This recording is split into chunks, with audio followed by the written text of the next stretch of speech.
wasn't. I wasn't laughing so much. Бажаю здоров'я, шановні українці і українки. Щойно була доповідь голови Служби безпеки України Василя Малюка. Блискуча операція проведена на території ворога, виключно проти військових цілей, проти саме тієї техніки, яка використовувалась в ударах проти України. Дуже відчутні втрати Росії і абсолютно справедливі, заслужені їхні втрати.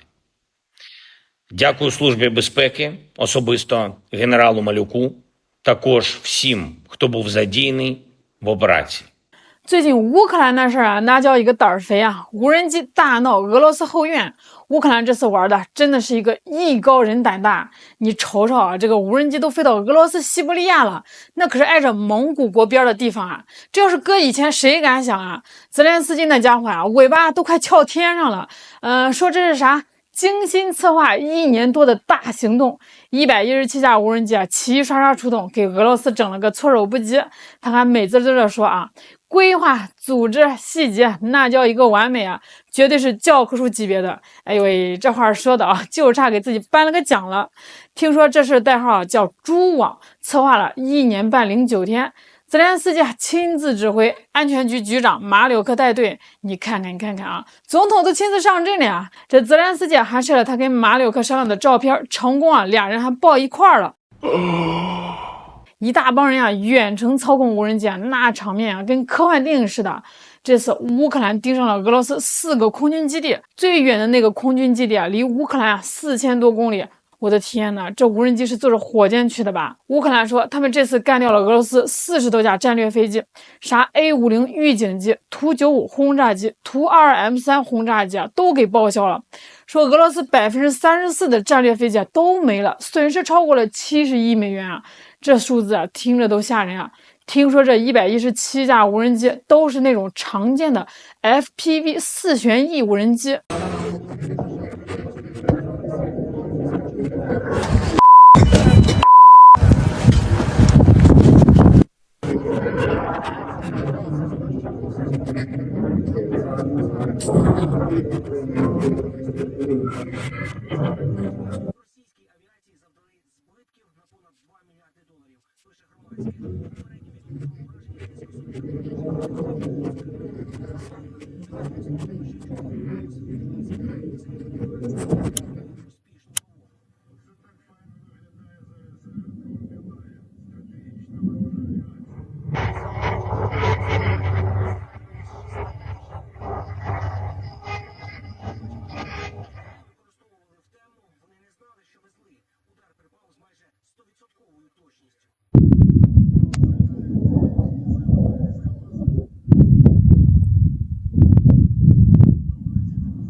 Cause I don't give a fuck what you say. Yeah, I'ma do shit my way. So you can go kick rocks, I'ma stack bricks up, build what I want to make. Yo, I got a lot of shit to say, so I'ma do this every day. I'll be writing things until I'm fucking buried in my grave. 6 feet deep under, but my body won't decay. Cause my messages are timeless, so they'll put them on display. Oh yeah, I rap with a certainty, I have a sense of urgency. A message for eternity, for everyone internally. I had some people burning me, but now they fucking learn to see I ain't the one to fuck with. Now they looking nervously, and I don't really care what you think of me respectfully. You can kick rocks if you think you're fucking better, see. I will outwork you, turn you to an enemy. Hurt you so bad that you're gonna need some therapy. I got the motherfucking recipe. I've been cooking up hits, I'ma leave a legacy. You'll be looking small when you're standing right next to me. I'm 5'10", bitch, but I'm say. Yeah, I'ma do shit my way. So you can go kick rocks, I'ma stack bricks up, build what I want to make. Cause I don't give a fuck what you say. Yeah, I'ma do shit my way. So you can go kick rocks, I'ma stack bricks up, build what I want to make. Yeah, I'ma do it my way.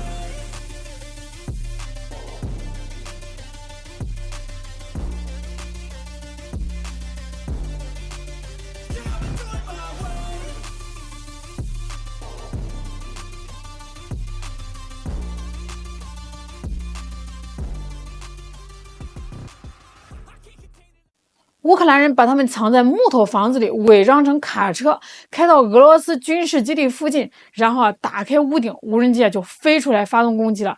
这招真够阴道。有些俄罗斯卡车司机估计也是被蒙在鼓里，发现不对劲爬上集装箱顶，想阻止无人机飞出来，结果有些无人机直接在卡车里就爆炸了。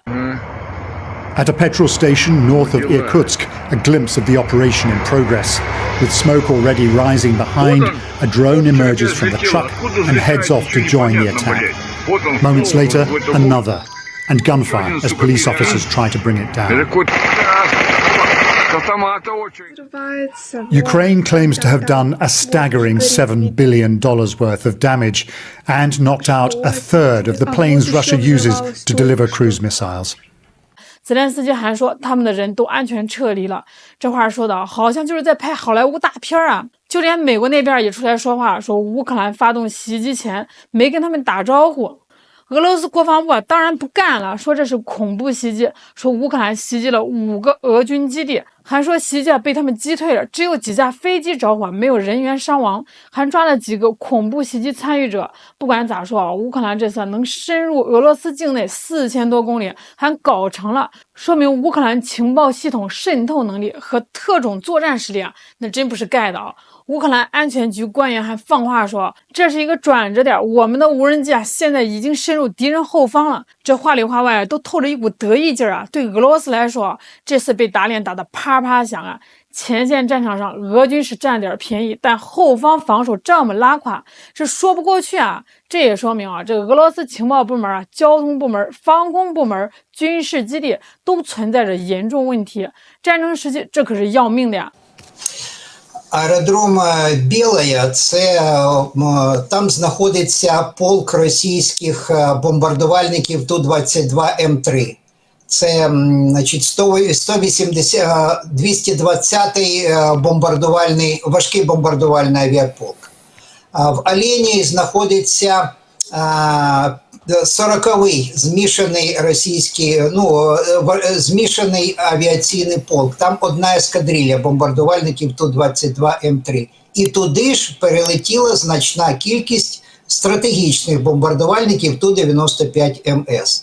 Дягілєво – це центр бойової підготовки російської стратегічної авіації. І там же знаходиться авіаремонтний завод, власне, для всіх типів літаків стратегічної авіації. Іваново – це базовий аеродром російських літаючих радарів А-50. А скажіть, будь ласка, для чого саме Росія використовувала літаки А-50, Ту-95 та Ту-22М3? От яку роль вони відігравали? Ту-22М3 – це носії єдині, носії ракет Х-22 і Х-32, які залишились. Все, ці літаки поки що здатні нести лише такі ракети. Ту-22 використовувалися кілька днів тому, літак стартував з Моздока і запустив ракету Х-22. Тобто вони ще, росіяни вже значно зменшили їх використання, але продовжують використовувати.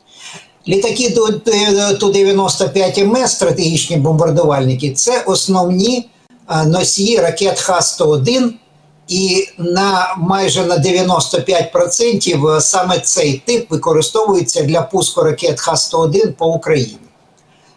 А літаки А-50 – це літаючі радари, літаки управління. Фактично росіяни зараз відмовилися від їх використання після того, як в 22-му році один літак був підірваний в Білорусі, пошкоджений, а в 23-му чи 24-му році було збито ще 2 літаки нашими зенітними ракетами. А яка вартість оцих літаків?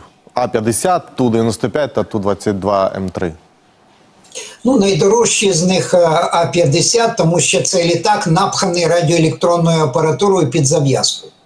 Там вартість сягає 300-400 мільйонів доларів, залежно, ну, загалом я кажу про вартість вдосконаленої моделі А-50У. От. І росіяни, до речі, вже відмовилися навіть від наступного літаючого радара А-100. Значить, тому зараз росіян залишається лише парк літаків літаючих радарів, буде представлений в найближчі мінімально 10 років лише цим типом літаку. І залишилося в них їх приблизно 5-6 машин. Можливо, 7 машин, залежно від того, чи відремонтували той, що був уражений в Білорусі. А вартість Ту-160, вона сягає приблизно 250-300 мільйонів доларів. Але вони різних серій випуску, тому значно відрізняються і їх бойові можливості, і відповідно вартість цього літака. Вартість старого і дуже зужитого літака Ту-95МС сягає приблизно 200 мільйонів доларів, а якщо літак пройшов курс модернізації, там десь 250 мільйонів доларів. І зараз 6 таких літаків росіяни знову хочуть модернізувати. Пане Валерію, повідомляється, що знищено більше 40 літаків різної модифікації. Якщо підтвердиться ця інформація, наскільки це критично для росіян? Наскільки це важка втрата? Це не просто важка втрата. Зараз медіа порівнюють це з Пірл-Харбором. Розумієте? Це удар, нищівний удар по російській стратегічній авіації. Причому удар одразу по 4 аеродромах, 3 з яких, власне, аеродроми стратегічної авіації. От, якщо порівнювати з втратою крейсерська Москва, так сьогодні удар більш потужний і більш дошкульний для росіян. 就在今天，俄罗斯那边有个专门辟谣的网站，1号晚上发文说，他们分析了这个乌克兰发的视频，泽连斯基说啥？摧毁了俄罗斯远程机34%，纯粹是瞎扯。乌克兰的行动应该被称为谎言蛛网，谁真谁假暂且不谈啊。我觉得吧，这事更让人担心是未来，这跟乌克兰没有太大关系，但是跟无人机有关，跟咱们的未来也是息息相关的。这无人机发动军事袭击啊，早就不是啥新鲜事了呀。美国和以色列搞定点清除，经常出动的就是无人机。2020年初，美国无人机发射导弹干掉了伊朗名将苏莱曼尼，差点就引发了一场战争。亚美尼亚和阿塞拜疆冲突中，无人机打坦克也是一打一个准，那威力也是杠杠的。还有前段时间的这个印巴冲突啊，双方除了这个战斗机，还出动了大量土耳其和这个以色列的无人机。俄乌战场啊，双方也是频繁的出动无人机，互相袭击。咱平时说的军事无人机，其实就是一架高科技的战斗机，发射导弹摧毁目标，这杀伤力很大。但这次乌克兰无人机出动的是最简单的 FPV 4旋翼无人机，感觉就像民用无人机。这乌克兰人远程操控，然后对准目标发动集体攻击。这种无人机啊，单个能力有限，但如果集群化攻击，5架、10架、50架、100架呢？在这种蜂群一样的攻击队伍面前啊，还有啥能挡得住啊？2017年啊，还有无人机公司发布微型无人机武器，这玩意儿啊，比成人的手掌还小，自带小型炸弹，还能人脸识别啊。这个一旦你确定目标，直接就爆头了。也就是说，只要在程序里输入目标，这微型无人机啊，就像一枚会飞的子弹，能自动寻找并发现目标，然后360度无死角的攻击。因为是 AI 武器啊，根本就不需要人操作，提前输入命令就行。虽然是近距离攻击啊，但能量足够能穿透头骨，而且啊，体积这么小呢，真是防不胜防啊。其实这次乌克兰的袭击原理也差不多，只不过还不是 AI， 而是人工远程操作，而且用的还是普通的4旋翼飞机，把无人机运到目标附近，然后发动集群攻击。以前搞这个刺杀活动啊，是必须出动地面部队或特工深入敌营，9死1生啊。但现在呢，甚至都不需要军方出手，某些公司就能达到目标。战争和刺杀进入了一个全新的时代。无人机的低成本会让原先弱小的对手变得更强大。乌克兰在战场上处于下风，但在无人机暗杀偷袭方面却胜俄罗斯一筹。在俄乌即将谈判前夕，这样的大规模攻击也是一种力量的展示，或者是谈判筹码。俄罗斯肯定会报复，肯定又是一场腥风血雨。这人类发明了这个无人机无人机又变成了廉价的杀人机器。但未来的人类或许正面临一个更可怕的未来。哎呦，这世界真是越来越让人看不懂了。咱们还是好好过日子吧。好了，今天视频就到这儿了，我是小懒，我们下期再见。